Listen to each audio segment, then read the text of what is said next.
사도행전에 나타난 바울의 전도 여행은 로마 감옥에 연금 상태로 투옥된 사건까지 기록되어 있습니다. 그런데 학자들은 바울이 약 2년 만에 석방이 되어서 두 번째 투옥이 되기까지 바울의 전도 여행은 계속 되었을 것이라 추론하고 있습니다.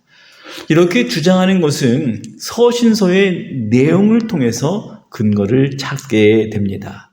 디모데전서 1장 3절을 보면 바울이 석방된 후에 에베소를 거쳐서 마게도냐로 여행한 사실이 언급되어 있습니다. 확인해 보실까요? 내가 마게도냐로 갈 때에 너를 권하여 에베소에 머물라 한 것은 어떤 사람들을 명하여 다른 교훈을 가르치지 말며, 바울은 로마 감옥에서 풀려난 뒤 자신이 세운 소아시아 지역의 교회들을 방문하던 중에 골로새와 에베소를 방문했습니다. 바울은 빌립보에서 온 디모데와 에베소에서 합류하였습니다. 이때 에베소 교회에 많은 문제점을 들었던 바울은 디모데를 에베소에 남겨두어 교회를 맡긴 것입니다.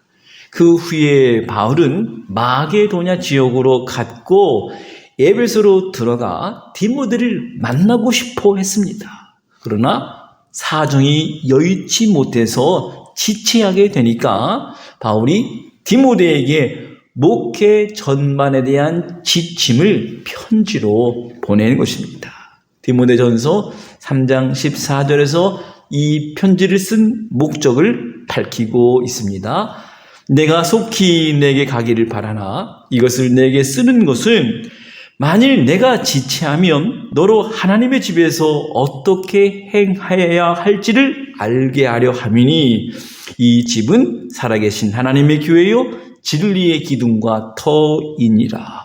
디모데 전서는 하나님의 집을 살아계신 하나님의 교회, 진리의 기둥과 터라고 말씀하면서 하나님의 교회에서 어떻게 행해야 할 것인가 하는 문제를 기록한 편지입니다. 디모데에게 부탁한 것은 어떤 독창적인 일이나 새로운 것을 주장하라는 것이 아니었습니다. 이미 바울이 전해준 교훈을 지키고 다른 교훈을 가르치지 않도록 하라는 말씀이었습니다.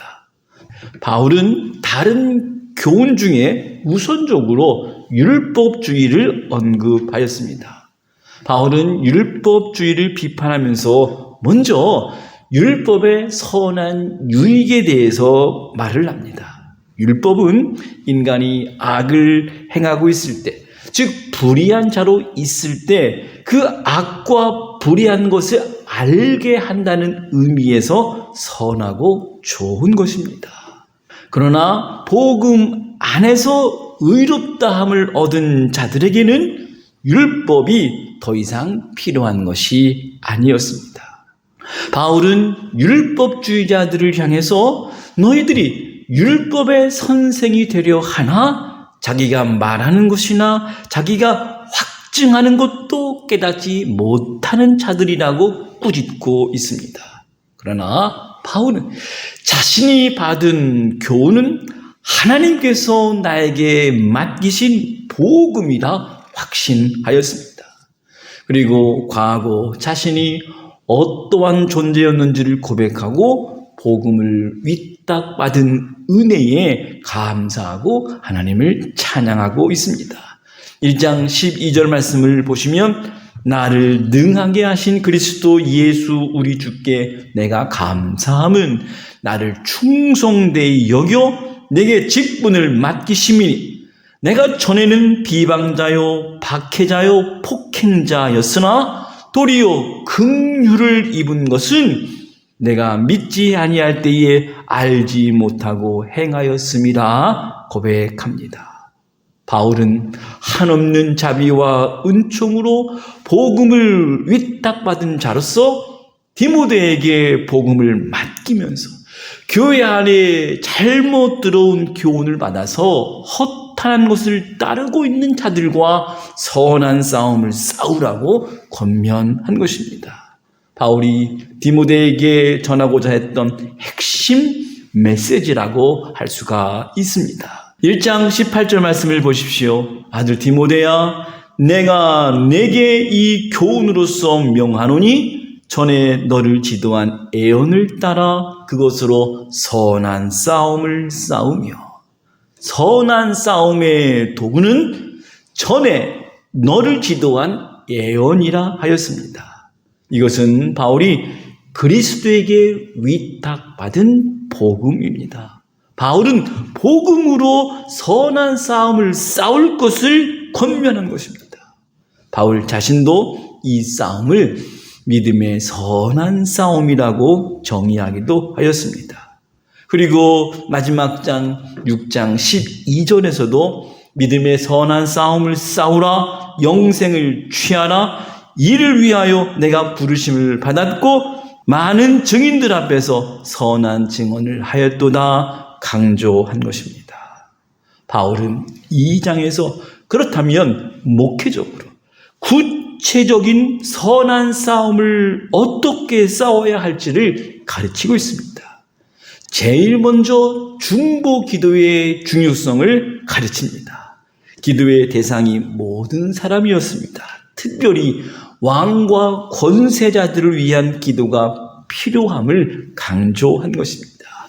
2장 1절의 말씀, 그러므로 내가 첫째로 권하노니 모든 사람을 위하여 간구와 기도와 도구와 감사를 하되 임금들과 높은 지위에 있는 모든 사람을 위하여 하라. 이는 우리가 모든 경건과 단정함으로 고요하고 평안한 생활을 하려 함이라. 여기서 바울은 중보자 대신 예수 그리스도를 증언합니다. 예수 그리스도의 중보 사역으로 말미암아 우리를 제사장으로 삼으셨다는 것입니다. 제사장이 하나님 앞에 섬기는 것은 자신을 위해서가 아니라 백성을 위해서입니다. 기도는 하나님께 나아가 섬기는 제사장적인 직무입니다. 예수 그리스도는 사람이 되셔서 죄인을 위한 대속물로 자신을 드림으로 중보자가 되셨음을 증거한 것입니다. 2장 5절의 말씀을 보시면 하나님은 한 분이시요 또 하나님과 사람 사이의 중보자도 한 분이시니 곧 사람이신 그리스도 예수라. 그가 모든 사람을 위하여 자기를 대속물로 주셨으니 기약이 이르러 주신 증거니라 말씀합니다. 이어서 2장 8절부터 남자와 여자를 구분하여 구체적인 기도의 방식을 제시해주고 있습니다. 남자들을 위한 기도의 방식은 분노와 다툼이 없이 거룩한 손을 들어 기도하기를 원하노라 하였습니다. 여기에서 거룩한 손이란 성난 마음이나 이웃과 다투는 마음이 아니라 깨끗하고 죄짓지 않는 손을 들고 하라는 의미입니다. 반면에 여성들은 복장 문제를 언급하면서 선한 행실을 강조하고 있습니다. 아마도 고린도 교회처럼 교회 여성들이 당시 습관을 무시하고 수건을 벗고 교회 공동체 안에서 혼란을 야기한 것 같습니다. 바울의 권면의 핵심은 남자든 여자든 하나님 앞에서 기도하고 경건 생활을 할 때에 그것이 하나님 앞에 상달되는 기도가 되는 것임을 가르친 것입니다. 이어서 3장에서 바울은 하나님의 교회를 섬기는 자들의 자격을 제시하고 있습니다. 감독과 집사의 자격입니다. 교회가 1장과 2장에서 제시한 사명을 감당하기 위해서는 지도자들이 필요하다. 그것도 자격이 잘 구비된 훈련된 사람들이 필요하다. 주 1세기 로마 사회에서 예수를 믿는다는 것 자체가 박해를 각오해야만 하는 일이었습니다. 하물며 그러한 교회의 지도자, 감독이 된다는 것은 죽음을 각오한 사람들이라 할 수가 있습니다. 바울은 감독의 필수적 자격을 여러 가지로 열거하고 있습니다. 책망받을 것이 없는 자, 한 아내의 남편, 절제하는 자, 근신하는 자, 아담하며 나그네를 잘 대접하는 자, 가르치기를 잘하는 자, 술을 즐기지 않는 자, 구타하지 않는 자, 관용하며 다투지 않으며 돈을 사랑하지 않으며 자기 집을 잘 다스리며 잘 복종하는 자녀들을 둔 자, 새로 입교한 자가 아닌 자, 외인에게서 선한 증거를 얻은 자라 하였습니다. 바울은 교인들을 지도하는 감독의 자격을 엄격하게 제시하고 있지만 남들을 섬기고 돕는 일을 하는 집사들도 거기에 맞는 엄격한 자격을 제시하였습니다. 3장 8절 말씀을 보시면 이와 같이 집사들도 정중하고 일구이연을 하지 아니하고 술에 인박하지 아니하고 깨끗한 양심에 믿음의 비밀을 가진 자라야 할지니 11절 여자들도 이와 같이 정숙하고 모함하지 아니하며 절제하며 모든 일에 충성된 자라야 할지니라 말씀합니다. 바울은 이러한 집사의 직분을 잘 감당하는 자에게 아름다운 지위와 그리스도 예수 안에 있는 믿음의 큰 탐욕을 얻게 될 것이라 확신한 것입니다. 바울은 교회를 위하여 감독과 집사의 자격을 언급했지만 교회 안에서 각 사람이 어떻게 행해야 할 태도와 생활에 대해서 가르쳤습니다. 먼저 교회가 어떤 곳인지를 다시 깨우칩니다. 3장 15절에서 교회는 그리스도를 모퉁이 돌로 삼고 있으며 그리스도를 믿는 신앙이 그 초석임을 밝혔습니다. 그리고 교회의 기둥과 터가 진리임을 말씀한 것입니다. 바울이 말한 경건의 비밀은 기독교 신앙이 진리를 말하는 것인데 바로 그리스도에 대한 진리를 의미합니다. 그래서 바울은 그리스도가 어떤 분이신지 3장 16절에서 요약하여 복음을 증거하고 있습니다. 그도다 경건의 비밀이요 그렇지 않다 하는 이 없도다. 그는 육신으로 나타난 바 되시고 영으로 의롭다 하심을 받으시고 천사들에게 보이시고 만국에서 전파되시고 세상에서 믿은 바 되시고 영광 가운데서 올려지셨느니라 말씀을 하고 있습니다.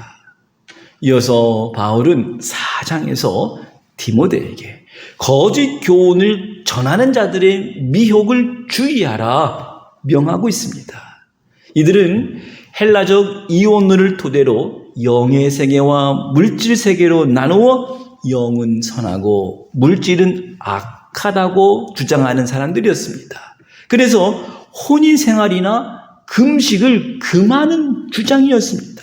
그러나 바울은 결혼은 하나님이 창조하신 가장 기본적인 질서이고 음식도 하나님께서 지으신 것이기 때문에 감사한 마음으로 먹으면 된다 가르치는 것입니다. 이어서 목회자인 디모데가 해야 할 일과 교인들을 대할 때 어떻게 해야 할지를 구체적으로 말씀을 하고 있습니다.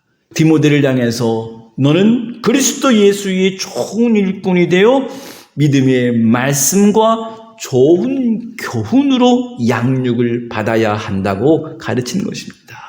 4장 7절에서는 망령되고 허탄한 신화를 버리고 경건에 이르도록 내 자신을 연단하라.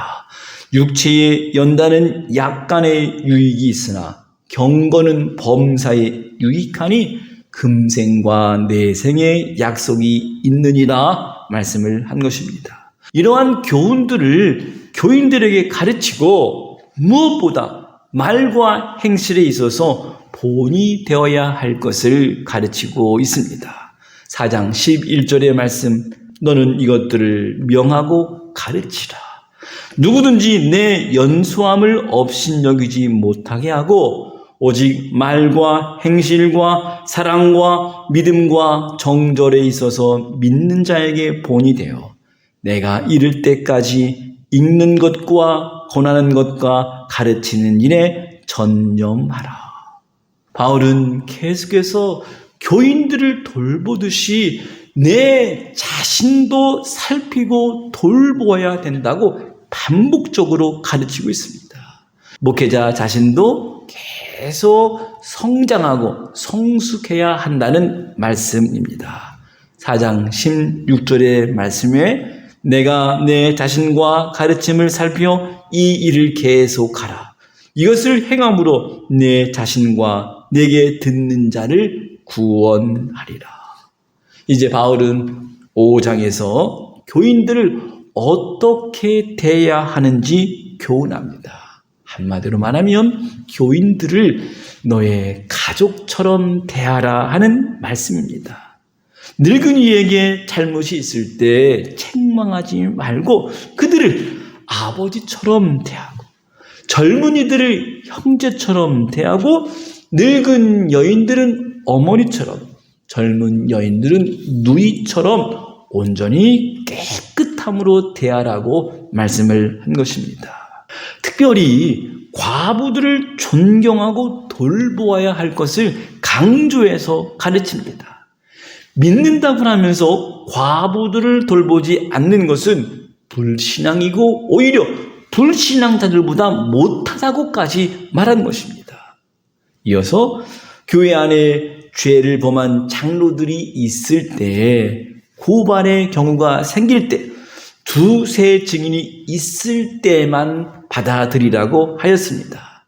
이렇게 한 이유는 선동을 일삼는 교인들로부터 장로들을 보호해야 하기 때문이었습니다.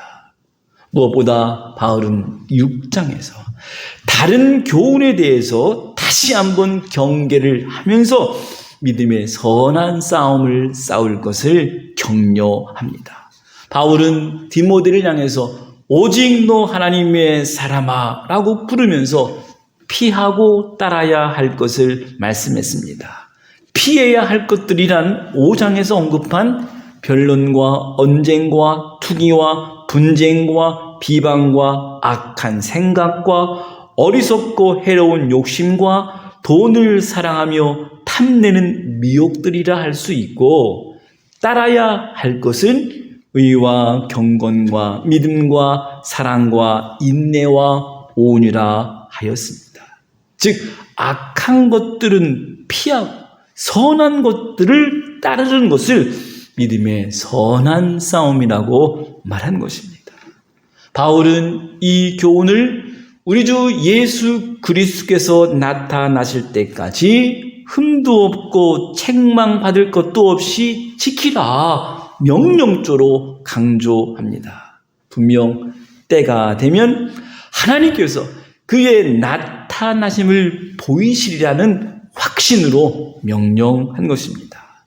바울은 다시 한번 편지를 마무리하면서 부탁합니다. 6장 22절에 디모데야, 망령되고 헛된 말과 거짓된 지식의 반론을 피함으로 내게 부탁한 것을 지키라. 사랑하는 여러분, 디모데 전서의 말씀이 디모데에게 주신 말씀이지만 예수 그리스도께서 다시 오실 때까지 지키라 하는 말씀이기에 시대를 뛰어넘어 모든 시대, 모든 사람들에게 적용할 수 있는 말씀인 것입니다. 특별히 목회자는 영광스러운 직분이지만 동시에 거룩한 책임을 감당해야 할 사람들입니다.